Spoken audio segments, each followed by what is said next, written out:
Thank you. Good morning. Thank you for everyone for being here, and thank you, Professor Allen and Senator Murkowski, for that lovely introduction of the Arctic Encounter. We are truly honored by your presence here at this discussion. I can't express that enough on behalf of me and my team and the many hours we've put into this in order to make it a productive event for any stakeholder in the Arctic, no matter where you come from or what you do.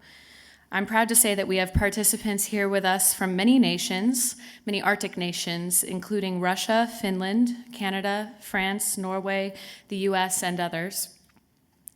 It is wonderful to see the diversity in this room as well, from people's business sectors, military, distinguished policymakers, and different nations, and many, many communities in Alaska. Since founding the Arctic Encounter, many people have asked me, Rachel, you're not from the Arctic, so why do you care? Why the Arctic? That's a very valid question and is one that I've spent a lot of time reflecting upon. And truth be told, the answer is quite simple, and I felt the need to share it with you today. So we know that the Arctic is the most rapidly changing place on Earth, right? To break it down for me personally, which I think all of us can do, I thought about it and realized, well, I am 29 years old and I was born and raised in rural Alaska. Scientists predict that by the time I am 48 years old, we will see an ice-free Arctic Ocean. How will that impact the rest of the world? And how will that impact me? Well, for one, I will presumably have a family of my own by that time. I intend to raise my children in my hometown of Cordova, Alaska. Cordova is a commercial fishing community that, like Lisa mentioned, that relies heavily upon healthy oceans, moderate temperatures, and robust fisheries for our subsistence and our economy. This reality leads me to ask certain specific questions. Can the prosperity of my community be guaranteed at the rate of change we are seeing now? I don't have an answer to that question. I don't know if anyone does. Is there something that we can do about it? Perhaps. What do we need to do today or in the future to achieve the best possible outcome? The mission of the Arctic Encounter is to raise awareness, address challenges, and develop solutions for the Arctic region and the people who live there.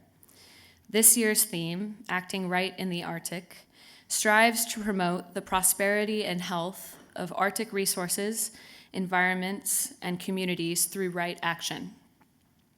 What must we do in order to ensure this coexistence? How will the voices of the Arctic peoples be promoted and heard? These are some of the many tough questions that I hope we will challenge this weekend together. As the people of the Arctic can tell you, and we have many of them here today, they are facing rapid changes that are far beyond any of their control. What is taking place in the far north is no longer personal for Arctic peoples alone. It is becoming more and more personal to non-Arctic peoples every day.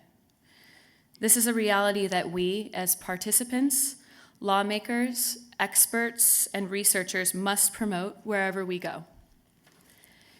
The physical, economic, and political landscapes of the Arctic, as we are all here to discuss, are evolving in ways that none of us can yet predict. This is no longer a far-fetched concept to debate. This is a call to action.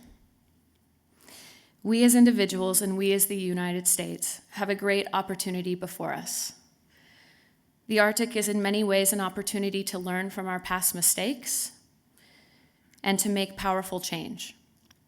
I believe that responsible development, sustainable environments, and healthy communities can coexist.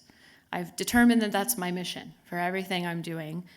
Furthermore, I believe that it is our duty as a community and as a world to foster that coexistence. And I'm willing to bet that most people in this room agree with me on that and share that ideal. So it is my hope that we will confront these questions with a gritty determination and a little bit of faith over the next 2 days in order to find our commonalities and shared vision for this incredibly important region and people. So thank you very much for being here. Thank you.